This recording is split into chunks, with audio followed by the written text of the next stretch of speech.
Hello student, this is your history class standard 7. Today I am going to start your new chapter, chapter 5, the Delhi Sultanate, the Khalji Sultans.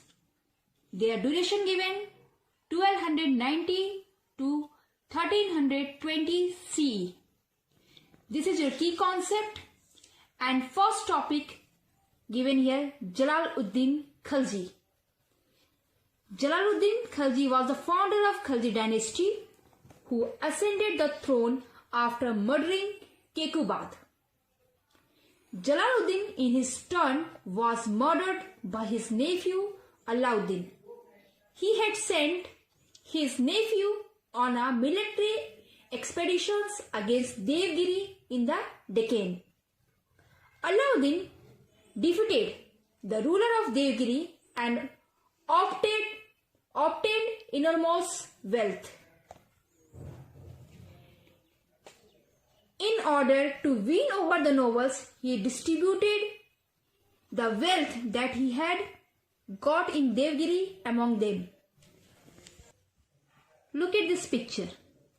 These are their soldiers and middle one was Jalaluddin Khalji. He was known as Clemency King. He followed the policy of peace. The authority of the crown was no longer feared during his reign. He had a lenient policy towards the Mongols. Alauddin Khalji, his nephew, murdered him and captured the throne. Next topic is Alauddin Khalji. The time duration is given 1296 to 1316 CE.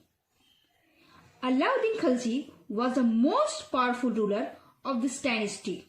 He was the first Turkish Sultan of Delhi who built an imperial empire in India. He was a brilliant general and a very capable administrator as well. Now the next topic is given in your book, military reform. Military reforms, it means he also brought significant reforms in military. He introduced the system of Dag and Chehra.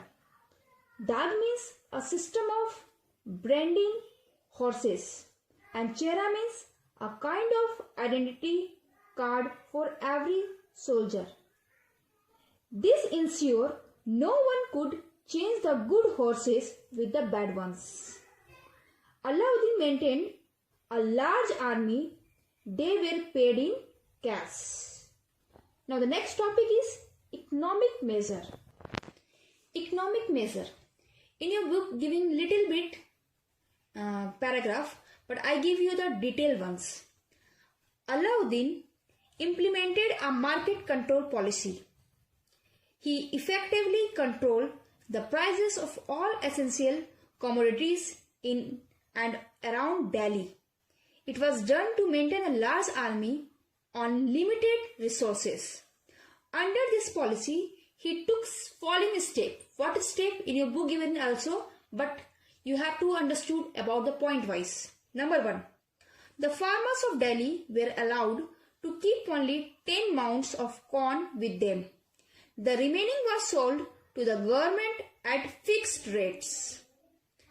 Second, a large number of storehouses and granaries were built in the capital. Third, in times of scarcity, corn was sold to the citizens of Delhi at fixed rates. Nobody was allowed to buy more than half amount of corn. Fourth one, Alauddin Khilji appointed a special officer. He was called the Sahanai Mandi. It was his duty to prepare the list of the prices of various commodities, register merchants, and to keep everyone over their activities. Last one, very important point. Punishments were given to the shopkeepers when they measured less or sold goods of substandard quality. So, your next topic is given measures against the nobles. It means the nobles during the Delhi Sultanate had become very powerful. Alauddin Khilji was an able administrator. He took several measures to keep control over the nobles. Number 1. The land and property given to nobles were taken back. Number 2. Wedding feast and social gathering of the nobles were banned. Third, drinking alcohol in public places were not allowed by law. Last one, an efficient spy system was in place. They informed the king about the day-to-day activities of the nobles. So these are your main important about military, economic and measure against the noble. Last one is given military expansion. Military expansion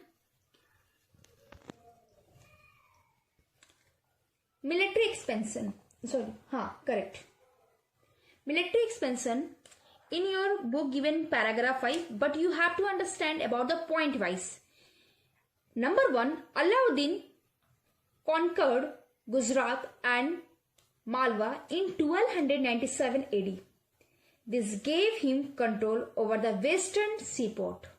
Number 2, he also conquered Ranthambore, Chittor and Jalore in Rajasthan from 1301 AD to 1303 AD. Third point, Alauddin was most ambitious victory over the Deccan. He was the first sultan to cross the Vindhya mountains. His famous general Malik Kafur led this campaign. Malik Kafur was known as Hajar Dinari. He was a Slav. He defeated the rulers of Devgiri and Warangal and the Hoysala and the Pandyas in the south. He carried away huge war booty from these kingdoms. He returned from the Deccan with 612 elephants, 20,000 horses, a large amount of gold and chests of jewels. Alauddin realized that the south was far off and difficult to control. So, at last, the defeated kings were allowed to continue as rulers. They promised to pay tribute to Alauddin. Your next topic is Mongol invasion.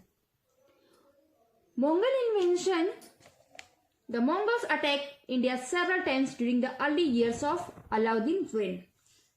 To counter the raids, he repaired all the old forts along the routes of their attack. He also built new ones in Punjab, Multan and Sindh. He increased the number of soldiers in this fort. All these measures saved the country from any further Mongols attack. It means during Alauddin period, Mongols attacked Delhi for the first time in 1296 AD. He defeated them and sent them back. Then he took several measures to prevent future attack. He reorganized the army and built new fort along the frontier. The responsibility of the frontiers provinces were given to Jafar Khan and Malik Kafur. This measure helped him check the Mongols effectively. He defeated the Mongols army in the battles of Jalandhar, Kili, Amroha and Ravi. This also made him famous in history for continuously defending his empire against Mongols' attack. In your book only given the most important thing that he repaired the old fort along the routes of their attack, and he also built the new ones. Last and very important topic, art and architecture. Alauddin was done various things of art, architecture and literature. He built the famous Alai Darwaza near Qutub Minar. Okay, so how it is looking? Alai Darwaza, look at here. This is your Alai Darwaza, which is near Qutub Minar. Next, he built a new city called Siri. This is Siri. And the next one is, he built a large water tank called Hauj-e Khas. This is your Hauj-e Khas. Okay. The famous Persian poet Amir Khusrau lived in his court. Alauddin Khilji had established an empire was larger than any other empire of the Delhi Sultans. His administrative measures gave him more power than any other Turkish ruler. So at last, Alauddin died in 1316 CE. His successors were very weak. So thereafter, the Khilji dynasty was replaced by Ghazi Malik, the governor of Dipalpur. He assumed the title of Ghiyasuddin Tughlaq and started the Tughlaq dynasty. Alauddin was buried in a tomb in front of the Jama Masjid, Delhi. So next class, we will start our Tughlaq dynasty. According to your chapter, I give you few important answer the following question. Question number 1. Who was the founder of Khilji dynasty? Question number 2. Who introduced the policy of Dag and Chehra in military? Question number 3. Who controlled markets under Alauddin Khilji reign? Next question. How do you know that Jalaluddin Khilji was a weak ruler? Next question. When did Khilji dynasty founded? One more homework I give you. In history class, most of the students are not taking interest through online classes. So I suggest you to see the movie of Padmavat and you clear your concept about Alauddin Khilji. Understood? This is the most important homework for you. So you all are very good and kind student, which I know that. So next class your concept will be clear. Thank you.